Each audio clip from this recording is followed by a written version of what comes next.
Assalamualaikum warahmatullahi wabarakatuh dan selamat sejahtera. Apa khabar murid-murid tahun 5? Bertemu kembali bersama saya, Guru Matematik anda, Cikgu Nurul Hakim bin Ahmad. Pada hari ini kita akan belajar tajuk wang dalam kemahiran bahagi. Okey murid-murid, kita lihat contoh soalan yang pertama dalam kemahiran bahagi dalam tajuk wang lah. RM356,194.24 dibagi dengan 8. Jadi kita buat bentuk lazim bahagi seperti yang di paparan yang saya tunjukkan tersebut.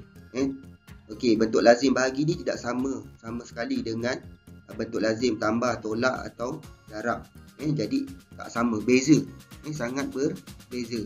Jadi lihat contoh di paparan bagaimana kita membuat bentuk lazim melibatkan kemahiran bahagi. Okey. Jadi lihat tunjuk cara saya. Biasalah kalau kita lihat permulaan tu ada RM kan, RM tu ringgit Malaysia, RM tu mesti kena tulis huruf besar sebab menunjukkan ringgit Malaysia. Lepas tu kita buat CP8 lah.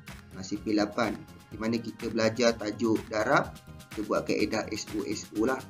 Okey, CP8 tu nombor genap. Jadi kita guna nombor genap jugalah dalam SO ni. Nombor genap dia ialah 2, 4, 6, 8, 5, 2, 4, 6, 8. Okey, CP8 bermula di penjuru di sebelah kanan bawah. Jadi nak tahu arah dia 8 tambah 8, 16. Jadi arahnya kanan ke kiri lah. Bila dah tahu arah ke kiri, kanan ke kiri dah mudah lah. 16, daripada 6 tu jadi 16, 4 jadi 24, 24 tambah 8, 32 sebab CP8. 32 tambah 8, 40, 40 tambah 8, 48, 48 tambah 8, 56, 56 tambah 8, 64, 64 tambah 8, 72. Siap CP8 kita lah. Okay, lepas tu saya memperkenalkan kaedah L terbalik. L terbalik sebagai tanda permulaan untuk kita meletakkan jawapan permulaan dia.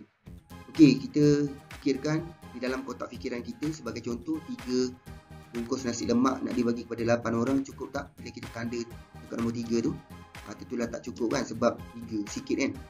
Jadi kita alihkan tanda L terbalik tu sebelah dia dekat nombor 5, 35. Jadikan dia 35.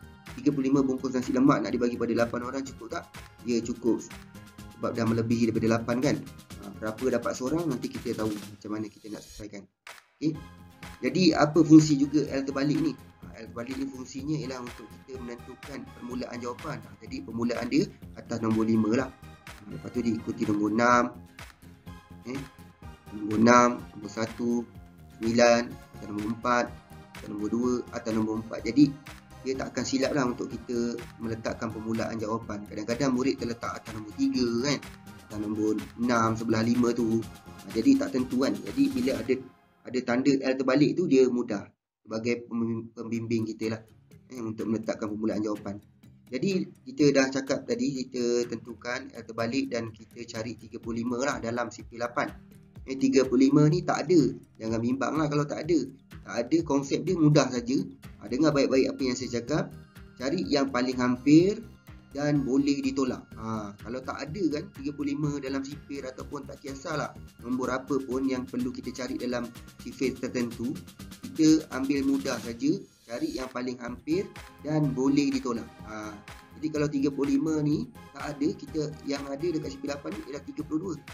32 ni kali yang keberapa? Tengok sifir 8.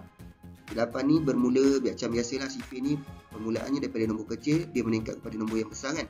Jadi 32 ni kali yang keempat, jadi 4 kali 8, 32. 4 ni letak atas nombor 5, 32 ni tulis bawah 5. Tolak seperti biasalah. Lepas tu kita gariskan panjang, ada masalah lah. Gariskan panjang-panjang kat situ. Okey, 5 tolak 2 seperti biasalah, kita tolak 3, 3 tolak 3 sifar. Okey, dah siap. Jadi rupanya 35 bungkus nasi lemak ni dibagi kepada 8 orang, rupanya seorang dapat 4 bungkus. Ada baki lagi 3 dalam plastik sebagai contoh lah kan. Okey. Lepas tu apa yang patut kita buat ialah 6 ni kita turunkan. Dah selesai, kita turunkan nombor 6 ni lah. Buat anak panah, turunkan sebelah 3. Jadi kita akan nampak sifar 36. Sifar 36 ni nombor 36 lah. 36 tak ada, yang ada dalam CP8 ialah 32 lagi. Tak apa, kita tulis je, kita layan. Jadi darab 4 kan. Darab 4, 32, tolak, tulis balik bawah 36 lah, 32 tolak garis. Okey. Jadi 6 tolak 2, 4. 3 tolak 3, sifar. Okey, dah tolak kan, dah siap. Okay, apa yang patut kita buat sebelah dia, ada tanda dekat atas kan. Atas nombor 1 tu. Nombor 1 pula kita selesaikan. Turunkan. Nombor 1. Jadi 41. 41. Okey, 41 tak ada. Cari yang paling hampir dan boleh ditolak. 41 yang paling hampir dengan dia ialah 40. Okey, dalam CP8 ni 40 kali yang kelima. Jadi cara nak tulis pun kena tahu jugalah. Kita kena tulis atas dulu. Kali 5, 40. Dalam CP tu tulis bawah dia. Dekat bawah. Ya, tulis atas dulu, baru tulis bawah. Itu cara dia lah. Lepas tu 1 tolak sifar, 1 macam biasa. 4 tolak 4, sifar. Okey. Lepas tu apa yang perlu kita buat ialah kita turunkan 9. Belah dia tu kan. Jadi 19. Okey, 19 pun tak ada dalam CP8. Yang ada ialah 16. Ambil 16. Kali berapa 16 tu? Kali 2. Kita letak 2 dekat atas, 16 dekat bawah. Tolak garis. Macam biasalah. 9 tolak 6, 3. 1 tolak 1, sifar. Okey, 4 ni kita turunkan seperti biasa. Okey, kita layan aja. 34. 34 ada tak? Dalam CP8 tak ada. Yang ada 32 juga. Kali berapa? Kali 4. 4 kali 8, 32. 4 dekat atas, 32 dekat bawah. Tolak garis. 4 tolak 2, 2. 3 tolak 3, sifar. Okey, turunkan 2. Turunkan 2, 22. Okey, titik perpuluhan. Jangan lupa ni titik perpuluhan. Jadi kita buat juga titik perpuluhan. Selari dekat atas. Selari juga dekat atas. Jangan kamu lupakan. Jadi sifar 22 nampak macam jarak kan, sebab ada titik perpuluhan tu. Dia tetap 22. Okey, 22 tak ada, yang ada 24. Kalau 24 kita ambil, kita letak atas 3. 24 24. Jadi boleh tak nanti kita tolak 24, 22 tolak 24? Tak boleh tak boleh. Sebab apa? Sebab saya dah terangkan. Apa dia kalau tak ada? Cari yang paling hampir dan boleh ditolak. 24 ni hampir dah dengan 22. Tapi tak boleh ditolak. 22 tu kecil, tolak 24 tu nombor besar. Tak boleh ditolak. Jadi kena faham betul-betul. Kena faham betul-betul. Nombor yang perlu kita cari ialah nombor yang paling hampir dan boleh ditolak. Nombor yang paling hampir dengan 22 ialah 16 kali 2. 16. Tulis 16 kat bawah tu. Tolak garis. Okey, ini tolak seperti biasa. 2 tolak 6 tak boleh. Pinjam sebelah. 2 jadi 1. Okey, 12 jadi 2 jadi 12 lah. 12 tolak 6. 6. 1 tolak 1, sifar. Okey, turunkan. Turunkan 4 jadi 64. Okey, 64 ada, terus direct. Okey, cantik. 8 kali berapa tu 64? 8 kali 8. 64. Okey, bila tolak keseluruhan dia 4 tolak 4, sifar. 6 tolak 6, sifar. Jadi itulah jawapan dia. Jadi nak cantik kita tulis balik lah. Kita tulis balik dekat atas di ruangan jawapan. Jadi jawapan untuk soalan yang pertama ialah RM44,524.28. Itu cara bagaimana kita menyelesaikan untuk soalan yang pertama. Okey murid-murid, kita lihat contoh soalan yang kedua. RM56,420.64 dibagi dengan 36. Kita buat bentuk lazim bahagilah seperti yang tertera yang saya paparkan itu. Tak sama dengan bentuk lazim tambah, tolak dan darab. Jadi kena tahulah bentuk lazim. Okey, langkah pertama ialah kita kena buat CP36. Macam mana nak buat CP36? Cara dia begini. Kamu tulis je 36 kali 1. Okey, kali yang pertama macam 1 darab 5, 5. 1 darab 8, 8. 1 darab 7, 7. Macam tu lah. Jadi 1 darab 36, 36. Macam tu. Jadi kita tambah. Kita buat kaedah tambah. Tambah 36. Okey, 6 tambah 6 seperti biasalah tambah. Jangan tambah pun tak tahu. Kalau jari tak boleh guna, boleh buat garis nombor, boleh beli pembaris, macam tu. Jadi gunakanlah apa yang ada dekat secaran kamu untuk membantu kamu menambah. 6 tambah 6, 12, 2 dekat bawah, 1 dekat atas depan, 1 tambah 3, 4, 4 tambah 3, 7. Jawapannya 72. Jawapan tu darab 2. Jawapan tu. Okey. Tambah lagi dengan 36, 72 tambah 36, 2 tambah 6, 8, 7 tambah 3, 10, 108. Jawapan dia tu kali 3. Ya, jawapan dia. Okay, lepas tu tambah lagi 36. Okey, 8 tambah 6, 14. 1 dekat atas depan, 1 tambah sifar, 1 tambah 3, 4. Okay, 4 turunkan 144. Itu jawapan dia kan? Kali 4. Cara 4 lah. Tambah lagi 36. Okay. 4 tambah 6, 10. Sifar dekat bawah, 1 dekat depan.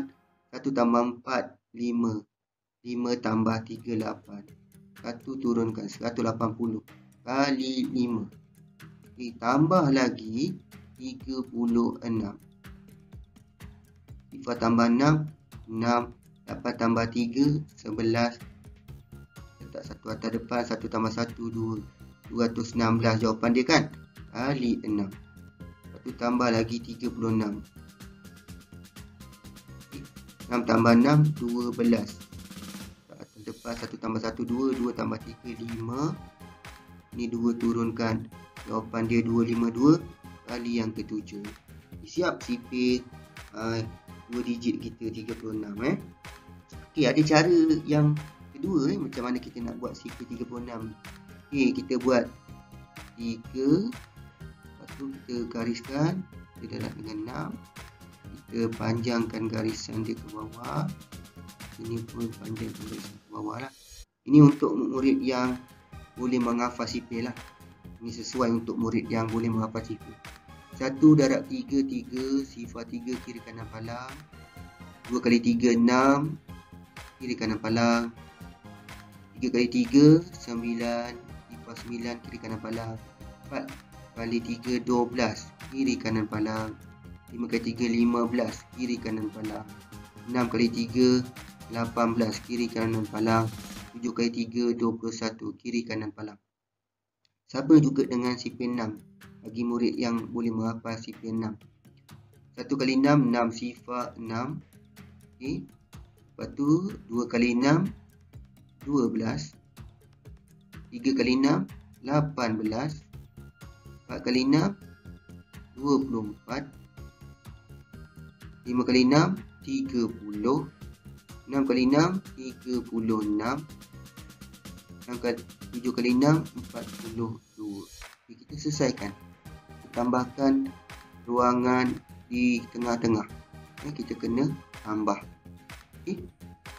Jadi ini sifar 3 tambah sifar 1 dengan 6. Sifar 3 tambah sifar 3. Ini 6. Sifar tu tak payah tulis lah kan, 36 je kan. Okey. Kali yang pertama lah. Okey, kali yang kedua. Ini sifar 6 tambah 1. 6 tambah 1, 7. Lepas tu 2. Ini 2 lah. Okey, lepas tu kita buat lagi. Ini sifar 9 tambah 1, 10. 10. 10 kita terus tulis lah 10. Ini 8. Ini 8. Okey. Lepas tu sini 1. Ini 2 tambah 2. Sini 4. Okey, 1. 2 tambah 2, 4. Sini 4. Okey. Terusnya, kita kalau boleh kita tambahkan dekat tengah. Itu yang sebenarnya. Supaya kita tahu dia melebihi 10 atau tidak. Bila lebih 10, kita kena tambah seperti biasa lah. 5 tambah 3, 8. Tak lebih 10. Okey lah, tak ada masalah. Jadi sini 1. Kita tulis 1. 5 tambah 3, 8. Ini sifar. Kita letak sifar lah. Lepas tu sini. 8 tambah 3, 11.